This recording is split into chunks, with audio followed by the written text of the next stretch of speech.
অনেক অনেক কান্নাকাটি করছি, ছেলে মানুষ তো কান্নাকাটির চেয়েও যে বুকে যে ধামাচাপা দেয় একটা কষ্ট, ওটা অনেক বেশি। অনেকে বলতেছে যে তুমি আনমেরিড একটা ছেলে, কেন তুমি হকারি করো, হিসাবে এরকমই এখন, কারণ আমার ওদের চোখে এরকমই মনে হয়, তুমি কেন ফুটে বিজনেস করতেছো। আমি যে বিশ্ববিদ্যালয়ে পড়ি ওই বিশ্ববিদ্যালয়ের সামনে ব্যবসা করি। আমি চাচ্ছি যে মানুষের সাথে সরাসরি যোগাযোগ করতে এবং যে মানুষের কি চাহিদা তা রিসার্চ করতে, মার্কেটিং করতে। আমার মাথায় আসলো যাতে আমাদের বাড়ি গ্রামে, তো আমি এগ্রিকালচার নিয়ে স্টাডি করি। তো আমি ডেয়ারি এবং আপনার প্যাটেনিং গরুর খামার নিয়ে আমি স্টাডি করি অনেক। তো লাস্ট পর্যন্ত এটা ভালো করে স্টাডি করলাম, পরে মানুষের কটু কথার কারণে আর ওগুলিতে রানিং করতে পারি নাই। পড়াশোনা করে কেন তুমি এগ্রিকালচারে আসলা, পরে পোশাকের ভিতরে ঝুঁকি, পোশাকের ভিতরে ঝোঁকার কারণ হচ্ছে মানুষের যে আমি নিজে যাতে একজন ছেলে মানুষ, সেজন্য ছেলে মানুষের কি কি চাহিদা হইতে পারে, ট্রেন্ডি কি কি পোশাক হইতে পারে, মান যাচাই করে আমি এই পোশাক নিয়ে নামা। হ্যাঁ, অনুপ্রেরণা হচ্ছে যে আমার ছোটোবেলা থেকে ইচ্ছা ছিল যে আমি জব করব না, সেদিক থেকে যাতে আমি আবার আমার একটা পেশন থেকে আমি সরে গেছি, হোঁচট খাইছি ইনজুরির কারণে, যে ফুটপাথ হোক যেভাবে হোক আমি বিজনেস করব। চাকরি আমার ভালো লাগে না, তা সত্য, সেজন্য আমি ব্যবসাতে রান করতে চাচ্ছি। আমাদের মতো স্টুডেন্ট আছে যারা রিজনেবল প্রাইসে ভালো মাল চায়, তাদের জন্য যে আমি কিছু করতে পারি সেজন্যই। সো আজকে হয়তো বা রাস্তায়, কাল হয়তো বা আল্লাহ যদি চায় শোরুমেও হইতে পারে।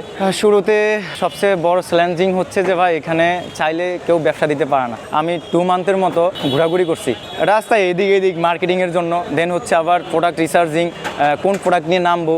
হ্যাঁ, পড়াশোনার পাশাপাশি আমার ব্যবসা সামলাইতে যদিও একটু হিমশিম হচ্ছে, তারপরও খারাপ কিছু না। আমার এখানে 5 থেকে 6 ঘন্টা আমি সময় দিই ব্যবসাতে, বাকি টাইম আমি ইউনিভার্সিটি অ্যান্ড হচ্ছে স্টাডির ভিতরে সময় দিই। বন্ধুবান্ধব অনেক হেল্পফুল এবং সবাই আমার সাপোর্ট করতেছে এবং বলতেছে যে ব্যবসার কথাই বলতেছিলাম, তারা বলতেছে কোনো সমস্যা নেই, তো ব্যবসায় তো করতেছে, ফুটে হোক এবার যেভাবে করতেছে, ব্যবসা তো ব্যবসা। এবং ফ্যামিলি থেকে যদিও একটু কথা শুনতে হয়েছে, কজ হচ্ছে সেজন্য আর কি ওদের একটু কথা শুনতে হয়েছে যে ফুটে যেন আমি বিজনেস না করি। তারপর আমি তাদের কথা শুনি নাই, নিজে ফ্যামিলির বিপরীতেই বলা যায় যে এসে আমি বিজনেসটা দাঁড় করানো। ভার্সিটি ম্যাক্সিমাম আমার কাস্টমার হচ্ছে ভার্সিটির বড় ভাইরা, ছোট ভাইরা এবং ফ্রেন্ডরা।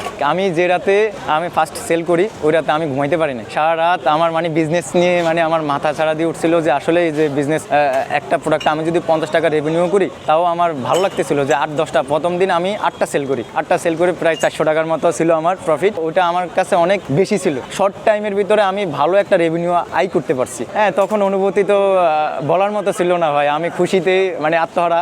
বাসায় যাওয়ার পরে এগুলো হিসাব করতেছিলাম যে প্রফিট আয় ব্যয় হিসাব করতেছিলাম যে কত আয় হচ্ছে। হ্যাঁ, এমনও দিন আসছে আমি খুবই ডিপ্রেশনে ছিলাম এই বিজনেস দেওয়ার আগে। আমার মানে লাইফ নিয়ে আমি খুবই ডিসঅ্যাপয়েন্টেড ছিলাম, কজ হচ্ছে আমার এক সময় আমি রিসেন্ট মেবি 15 দিন আগে আমার একটা প্রোডাক্ট নিয়ে আসি আমি, সলিড কালার। তো ওই প্রোডাক্টটা ইউজ নিয়ে আসি আমি, প্রায় ওখানে 15 থেকে 20 হাজার টাকা আমার ইনভেস্ট হয়ে যায়। তো আমি এইটা নিয়ে অনেক আপসেট ছিলাম যে আসলে কি এই প্রোডাক্ট আমি রান করাইতে পারবো কিনা। কারেন্টলি ভালো রেসপন্সে পাচ্ছি, তবে আমার অনেক কিছু প্ল্যানিং ছিল আগ থেকে যে আসলে আমি এইটা ওইটা করবো, একটার পর একটা থাকে না মানুষের লাইফে এক একটা সময় যে আমি এই ওই একটা ওই বাদ হয়ে গেলে আরেকটা ওইতে যাবো, আরেকটা ওই বাদ হইলে আরেকটা ওই, ওরকমটা আমারও ছিল, ডিসিশন করা আগে থেকে মেক করা ছিল।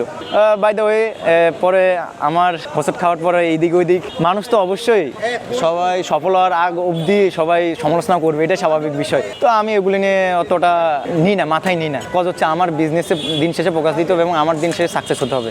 ভবিষ্যতে নিজেকে অ্যাজ এ বিজনেসম্যান হিসেবে দেখতে চাই। যারা পড়াশোনার পাশাপাশি কিছু করতে চায়, মানে আমি বলতে চাচ্ছি যে তারা মানুষের কথা না শুনে নির্দ্বিধায় যেটা মাথায় সেট হয়, যেটা নিয়ে মার্কেট সোর্সিং ভালো মনে করে যে না আমি এটা দিলে আমি পারবো পারফেক্ট, হ্যাঁ সেটা নিয়ে নেমে যাওয়া উচিত। সফলতা আমার কাছে বড় একটি পাওয়া, আসলে হাল ছেড়ো না এবং প্রপার গাইডলাইনে এগিয়ে যাও, যে গাইডলাইন ফলো করলে তুমি ফিউচার ভালো কিছু করতে পারবে। আমি মানুষকে বলতে চাই, মানুষ যারা স্টুডেন্ট আছে বা স্টুডেন্টের ছাড়াও যারা আছে, চাকরির পিছনে না দৌড়িয়ে নিজে কিছু করুক।